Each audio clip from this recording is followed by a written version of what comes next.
আজকে আমরা খবরে পেয়েছি আগামী অক্টোবরের 15 তারিখের মধ্যে আপনারা প্রেস অর্ডার করবেন বই ছাপানোর জন্য।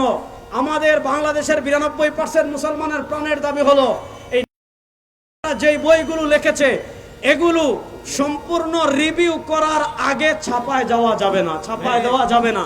দেখেন, আমরা আমাদেরকে বলছি না যে আমাদের কাছে রিভিউ করতে দেন। আপনারা জানেন বাংলাদেশের সম্মানিত ধর্ম বিষয়ক উপদেষ্টা আল্লামা ডক্টর আফম খালিদ হাফিজাহুল্লাহ, তিনি পৃথিবী পরিচিত একজন আন্তর্জাতিক ইসলামিক স্কলার। তিনি শুধু কোনো একটা বিশেষ জনগোষ্ঠীর সমর্থন নিয়ে ধর্ম উপদেষ্টা হননি, বাংলাদেশের সব ঘরানার মুসলমান এবং আলেম সমাজের প্রতিনিধি তিনি। আমাদের দাবি হলো ধর্ম মন্ত্রণালয়ের সম্মানিত উপদেষ্টা আল্লামা ডক্টর আফম খালিদ হাফিজাহুল্লাহর মাধ্যমে এই বইগুলো রিভিউ করে ছাপায় দিতে হবে। যদি ছাপায় না দেন, আওয়ামী লীগের আমলে দেখেছেন ফ্যাসিস্ট আওয়ামী লীগ শরীফ শরীফার গল্প লেখে তারা এটা রাখতে পারে নাই, পরিবর্তন করতে বাধ্য হয়েছে। আমরা অন্তর্বর্তীকালীন সরকারকে বলবো, ভুলে ভরা ইসলাম বিদ্বেষপূর্ণ কথা ভরপুর বই ছাপিয়ে আবার আমরা আন্দোলন করব, বাদ দিবেন, আবার নতুন টেন্ডার করবেন, আবার নতুন বই ছাপাবেন, রাষ্ট্রের কোটি কোটি টাকা নষ্ট করবেন। এগুলো কি আপনার বাবার টাকা? এগুলো তো আপনার বাবার টাকা না। সুতরাং এই বইগুলো ছাপার আগে অবশ্যই ধর্ম মন্ত্রণালয়ের মাধ্যমে কি করতে হবে, রিভিউ করে এই বইগুলো কি করতে হবে, ছাপায় দিতে হবে। 5 তারিখের স্বৈরাচারের পতনের পর এত দ্রুত আবার আমাদেরকে রাজপথে নামতে হবে এটা আমরা চিন্তাও করিনি।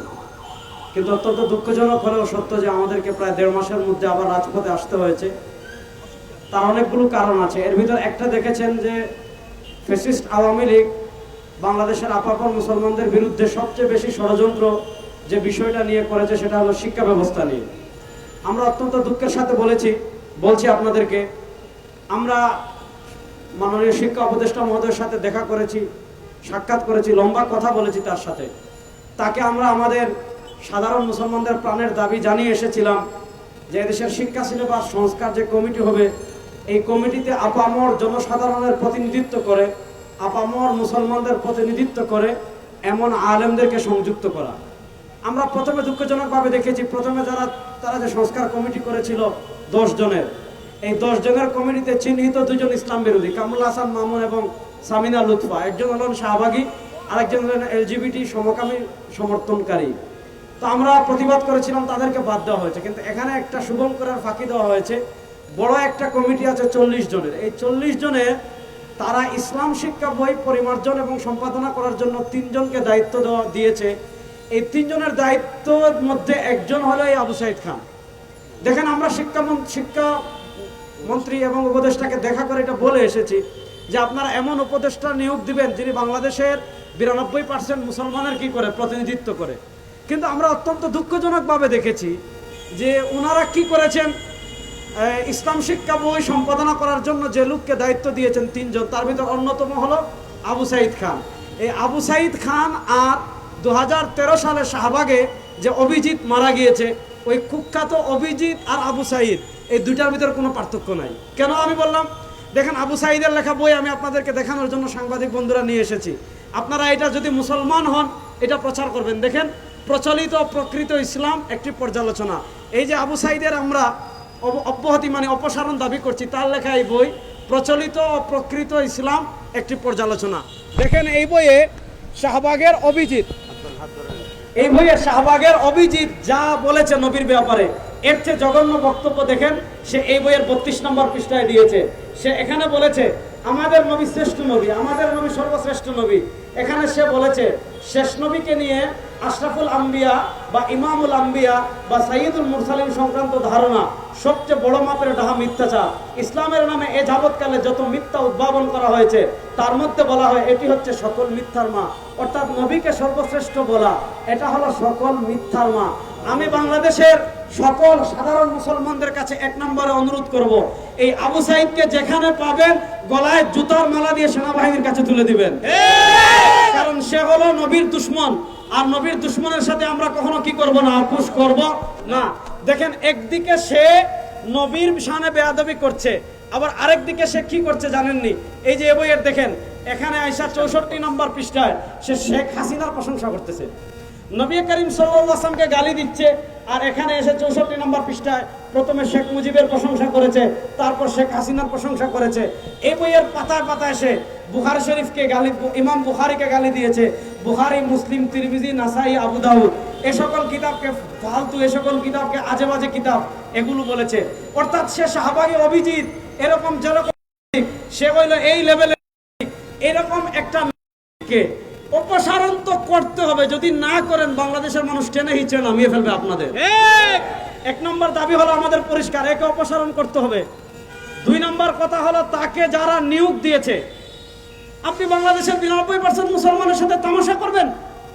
এদেশের 92% মুসলমান মানুষ হলো মুসলমান। এই 92% মুসলমানের প্রাণের দাবিকে বাদ দিয়ে একজন চিহ্নিত হাদিস অস্বীকারী আপনারা ইসলাম শিক্ষা বইয়ের পরিমার্জনের দায়িত্ব দিয়ে তামাশা কারা করেছে, এই কমিটি কারা করেছে? আন্দোলন করলাম আমরা, 4 তারিখে কারফিউ ভাঙলাম আমরা, 5 তারিখে প্রথম কারফিউ ভাঙলাম আমরা। আমাদের মুসলমানদের প্রাণের দাবিকে ওভারটেক করে এই ধরনের চিহ্নিত কারা কমিটিতে যুক্ত করেছে তাদেরকে আমরা চিনতে চাই, তাদেরকে শাস্তির আওতায় আনতে হবে। আমাদের 3 নম্বর দাবি শুনেন, আমরা শুনেছি, আমরা বিশ্বস্ত সূত্রে খবর পেয়েছি যে তারা কি করেছে। এনসিটিভির চেয়ারম্যানও গতকাল বলেছেন যে পরিমার্জন শেষ দিকে রয়েছে, নতুন কমিটি করার প্রয়োজন নাই।